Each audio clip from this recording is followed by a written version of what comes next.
हरिओम प्रिय दर्शकों, यदि आपकी वृषभ राशि या वृषभ लग्न है तो इस वीडियो को बहुत ध्यान से देखिएगा, समझिएगा। इस वीडियो में हम समझने वाले हैं बहुत ही महत्वपूर्ण परिवर्तन के विषय में। शुक्र का अब राशि परिवर्तन होने जा रहा है। शुक्र अब मेष राशि मंगल की राशि को छोड़ के अब वृषभ राशि स्वयं की राशि में गोचर करेंगे।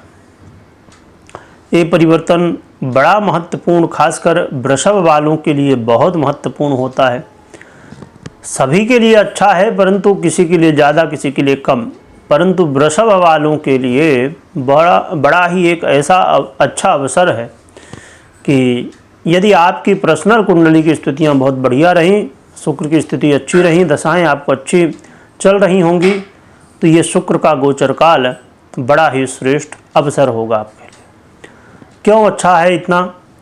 क्योंकि शुक्र वृषभ राशि यानी कि स्वयं राशि में होंगे, स्वयं की राशि में होंगे यानी कि आपकी ही राशि है वृषभ।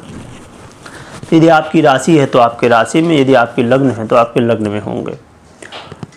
शुक्र का गोचर काल महत्वपूर्ण क्यों हो गया है?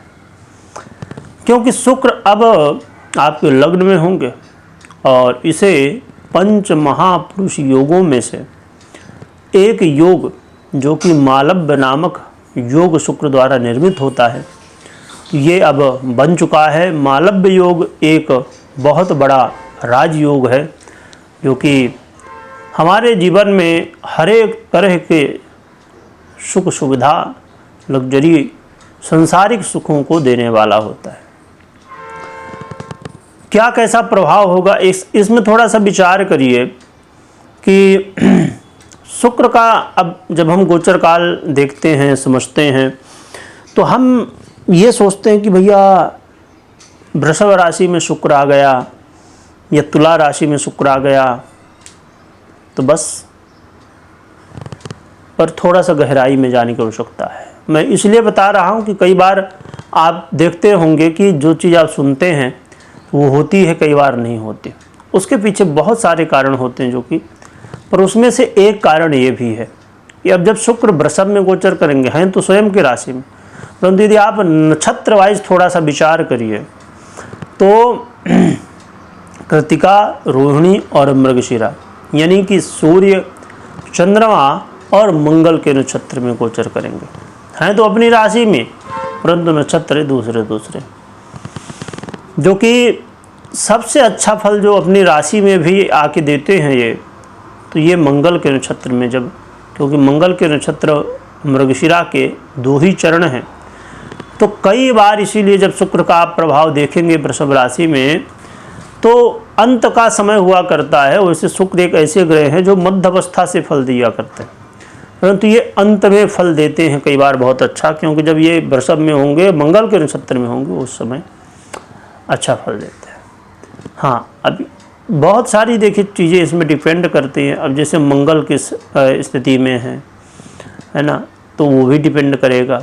फिर और ग्रहों का क्या कैसा, तो बहुत सारी चीज़ें हैं। पर मुख्य रूप से यदि हम इसे थोड़ा इस विषय को लेकर समझें तो ये है कि ये अब जैसे 29 जून को अपनी राशि में चले जाएंगे वृषभ पर, परंतु 29 जून से लेके 27-28 दिनों का समय लगभग, यानी कि 26 जुलाई तक ये यहीं पर रहेंगे। 26 जुलाई को इनका परिवर्तन हो जाएगा। तो ये 25 दिन 27 दिन का समय है लगभग। तो कैसा प्रभाव देंगे शुक्र? इसमें एक और महत्वपूर्ण बात, शुक्र जो कि एक तो लग्नेश हैं आपके और दूसरा आपके षष्ठेश है। एक बात ये भी महत्वपूर्ण है कि आपने यदि विचार किया हो कि शुक्र शनि से प्रभावित है, शनि अपनी दृष्टि से प्रभावित कर रहे हैं शुक्र को, क्योंकि मीन में शनि है। आप प्रकृति का नियम ही है कि अच्छाई के साथ कुछ न कुछ बुराई। कोई भी व्यक्ति ऐसा आपको नहीं दिखेगा जिसमें अच्छाई ही अच्छाई हो या जिसमें बुराई ही बुराई हो। हर व्यक्ति के अंदर कुछ न कुछ अच्छा और कुछ न कुछ बुरा। हाँ, कई बार ये होता है कि किसी के अंदर अच्छाई ज़्यादा होती है, किसी के अंदर बुराई ज़्यादा होती है। और होती ज़रूर है। इसलिए शुक्र सोचिए इतना बड़ा राजयोग बनाने जा रहे हैं, मालव्य नामक राजयोग, उसमें शनि की दृष्टि आ गई जो कि उसके प्रभाव को कम कर देगी। अब इसमें कुछ दर्शकों को कई बार कमेंट भी आते हैं कि अरे गुरु जी कभी तो कह ही दिया करो कि हाँ सब अच्छा है। तो अच्छा देखिए कभी भी नहीं होता है, अच्छा तभी होता है जब आप समझ पा रहे हैं। तो बड़ी आनंद की बात है इसमें कि शुक्र अच्छी स्थिति में। चलिए जानते हैं क्या कैसा प्रभाव देंगे। शुक्र का ये गोचर काल आपके जीवन में आ रही समस्याओं का समाधान करेगा। आपके जीवन में सुख शांति धन वैभव की वृद्धि करेगा। आपके जीवन में शुक्र यश प्रतिष्ठा की वृद्धि कर देंगे। आप जहां बहुत ज़्यादा स्ट्रेस में थे, तनाव में थे, तो अब इसे कम कर देंगे। शुक्र आपके जीवन में इस समय चमक लाएंगे, यानी कि देखेंगे आप अब जब शुक्र का प्रभाव दिखेगा कि आप सजना संवरना, साफ सुथरा रखना, चीज़ों को व्यवस्थित रखना, ये सब चीज़ें इस समय आपके दिमाग में बहुत आएंगी, है ना। सफ़ेद चीज़ों के प्रति आकर्षण हो जाना। और एक बड़ी महत्वपूर्ण बात है, इस मालव्य योग में एक बड़ी कमी है। कमी ये है कि व्यक्ति जब मालव्य योग से प्रभावित हो और यदि कहीं आपकी कुंडली में भी, पर्सनल कुंडली में भी इसी तरह मालव्य योग बना हो, यानी कि लग्न में बना हो और दशा भी चल रही हो शुक्र की, या अंतर दशा चल रही हो, अनुकूल दशा चल रही हो, शुक्र से प्रभावित दशा चल रही हो, या जैसे चंद्रमा की महादशा और शुक्र का अंतर चल रहा हो, या मंगल की महादशा शुक्र का अंतर या महादशा हो, ऐसे में व्यक्ति, इसमें एक कमी क्या है इस योग में, व्यक्ति को विपरीत के प्रति इतना आकर्षण कर देता है कई बार कि जिन लोगों के विवाह हो चुके होते हैं, जो मैरिज लाइफ में हैं, उनका एक्स्ट्रा मैरिटल अफेयर हो जाता है। इतना ज़्यादा विपरीत के प्रति आकर्षण हो जाता है, पुरुष हो या महिला हो। तो इसीलिए इस समय बहुत ही ध्यान रखिएगा कि कैसी भी स्थिति हो, आपको विपरीत के प्रति आकर्षित नहीं होना है, अपने मन को स्थिर रखना है। इसके लिए सबसे सरल साधन होता है कि भगवान की आराधना, ध्यान करना, प्रभु का ध्यान करिए। और इसमें ये समझने की आवश्यकता है कि ये शरीर है, चाहे पुरुष का हो या महिला का हो, ये शरीर, ये हड्डी मांस खून इन सब चीज़ों से ही बना हुआ है ना। खाली बाहरी जो चमड़ी है हम उसमें फंस जाते हैं। यदि आपको इस चीज़ का ज्ञान हो जाए कि ये शरीर जो बहुत आकर्षित कर रहा है, ये थोड़ा सा विचार करिए कि अंदर कैसा है, ये शरीर अंदर कैसा है, और हम मल मूत्र के से प्रभावित हैं। तो इसीलिए बेहद ज़रूरी है कि हमें वास्तविकता का ज्ञान हो, इस शरीर के मोह से हम बाहर आए, है ना। मल मूत्र के छिद्र को हम प्रेम करते हैं। तो जब इस चीज़ का आपको ज्ञान हो जाएगा कि ये खून हड्डी से बना हुआ शरीर हम कैसे आकर्षित हो रहे हैं, तो फिर ये आकर्षण नहीं होगा। वास्तविकता में इसका बोध हो जाए। बोध कैसा कि जब भी आकर्षण हो तो ये ध्यान में आए कि हाँ भैया ये सब तो व्यर्थ है, ये नश्वर है शरीर, हम उससे प्रेम, परमात्मा से यदि हम प्रेम करेंगे तो वो यदि हमें प्राप्त होगा एक बार, तो फिर वो हमेशा के लिए प्राप्त है। तो इसलिए इस चीज़ का ज़रूर ध्यान रखिएगा, क्योंकि आपका मन इस समय विचलित होगा, जो कि ये अच्छा मौका भी है मैरिज लाइफ के लिए, और थोड़ी सी रिस्क की स्थिति भी है। रिस्क तभी है जब यदि आप विपरीत के प्रति आकर्षित होते हैं, परंतु यदि इससे बचते हैं तो अब उनके लिए भी एक अच्छा अवसर होगा ये कि जिन लोगों की ऐसी स्थिति हो चुकी, भैया वाद विवाद हो गया है, लड़ाई झगड़े खूब हो गए हैं, है ना, अपना अपना पावर दिखा चुके हैं दोनों जन, और अब अपनी गलतियों का एहसास हो चुका है, कि भैया गलती हो गई, अब हम चाहते हैं कि फिर से साथ में रहें और अपने मैरिज लाइफ को सुखद तरीके से बिताएं। तो ये मौका है। अब यदि आप चाहते हैं कि खूब झगड़ा हो रहा है एक दूसरे में, इसे शांत करना है, तो ये इसके लिए अच्छा अवसर है।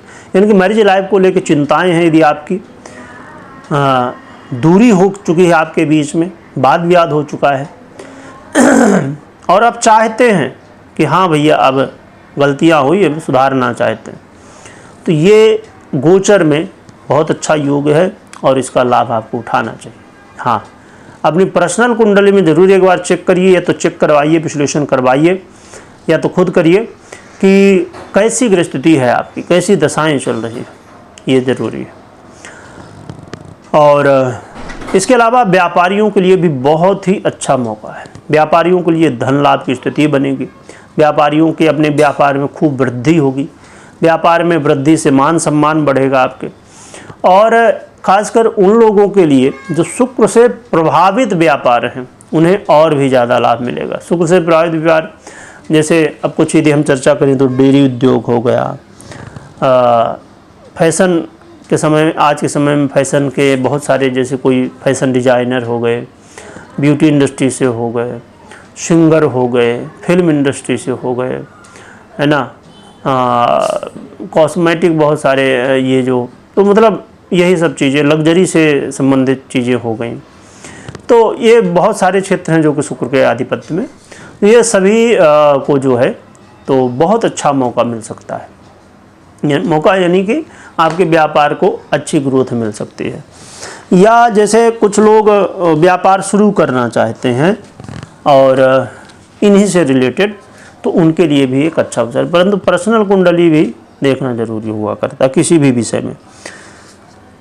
और शुक्र आपके षष्ठेश भी बनते हैं, तो इस समय यदि आप अपने जीवन में चिंतित थे, रोग बाधाओं से परेशान थे, तो इसमें थोड़ी कमी आएगी अब, और शत्रु बाधाओं से भी धीरे धीरे अब जो है तो आपको राहत मिलेगी। तो बहुत ही अच्छी बात है, शुक्र का ये अच्छा प्रभाव है आपके जीवन में, एक बड़ा मूल रूप से। अब देखिए, ऐसा नहीं है कि 100%, परंतु यदि खाली हम आकर्षण को विपरीत के प्रति छोड़ दें तो बाकी चीज़ें बहुत बढ़िया हैं। और इसमें उपाय की हम यदि चर्चा करें तो उपाय के रूप में आप भगवान भोलेनाथ की आराधना करिए। इससे आपके भगवान भोलेनाथ के साथ साथ माता पार्वती की भी करिए, तो बहुत अच्छा है आपके जीवन के लिए। शुक्र के और भी अच्छे प्रभाव देखने को मिल सकते हैं। परंतु फिर से मैं दोहरा दूँ, हमेशा कहा करता हूँ, जो पुराने दर्शक हैं, जो नए दर्शक हैं, उनके लिए, जो पुराने दर्शक वो जानते हैं कि मैं हमेशा कहता हूं कि कभी भी कोई भी निर्णय आपको लेना है तो कुंडली विश्लेषण करने के बाद ही निर्णय लीजिए, मात्र गोचर के आधार पर नहीं। चाहे आप खुद कुंडली विश्लेषण करिए या तो किसी से करवाइए। हाँ, अब रही बात कि हर 2-5 दिन में कुंडली चेक नहीं करवाया जा सकता कि भैया कहाँ से कराएंगे, है ना, दक्षिणा भी तो लगती है। तो इसमें क्या कर सकते हैं कि हम इसी सलूशन के लिए, ये जो प्रॉब्लम है, तो इसी का सलूशन करने के लिए कि भाई हर दिन कहाँ दिखाते भागेंगे कुंडली, क्योंकि हर 2-5 दिन में कोई न कोई ग्रह परिवर्तित होता है, चाहे वो राशि के रूप में हो, चाहे वक्री मार्गी के रूप में हो, या जिस रूप में भी हो। यदि हम नक्षत्र वाइज देखें तो भैया आए दिन ही होते रहते हैं। तो इसमें ये रास्ता ये है। और वैसे भी हर एक व्यक्ति को ये चाहिए कि ज्योतिष के बारे में कुछ ना कुछ बेसिक थोड़ी नॉलेज तो होनी ही चाहिए। तो आप लोगों के लिए हमने एक चैनल बनाया, चिंतामणि ज्योतिष ज्ञान, जो कि आपको डिस्क्रिप्शन में भी मिल जाएगी लिंक, नहीं तो आप YouTube में ही सर्च कर सकते हैं। तो यहाँ से आपको ज्योतिष सीखने को मिलता है। पहले बहुत कम वीडियो आ रही थी, जो कि हमने कोशिश की थी, पर कम वीडियो आ रही थी, पर अब वीडियो आपको मिल रही हैं ज़्यादा से ज़्यादा उस चैनल में। तो आप जुड़ जाइए, और यदि आप जुड़े थे तो अब देखना शुरू कर दीजिए, क्योंकि अब वीडियो आपको बीच बीच में मिल ही रही हैं, है ना। तो ये बहुत बड़ा ज़रूरी है हर एक व्यक्ति के लिए कि थोड़ा बहुत ज्ञान हो ज्योतिष का। तो इन चीज़ों का ध्यान रखिए। बाकी शुक्र आपके लिए बहुत बड़ा पंच महापुरुष मालव्य योग लाए हैं, तो ये बड़ा अच्छा अवसर है, इसका लाभ उठाना चाहिए, ये मौके को आपको नहीं छोड़ना चाहिए। वीडियो देखने के लिए बहुत बहुत धन्यवाद।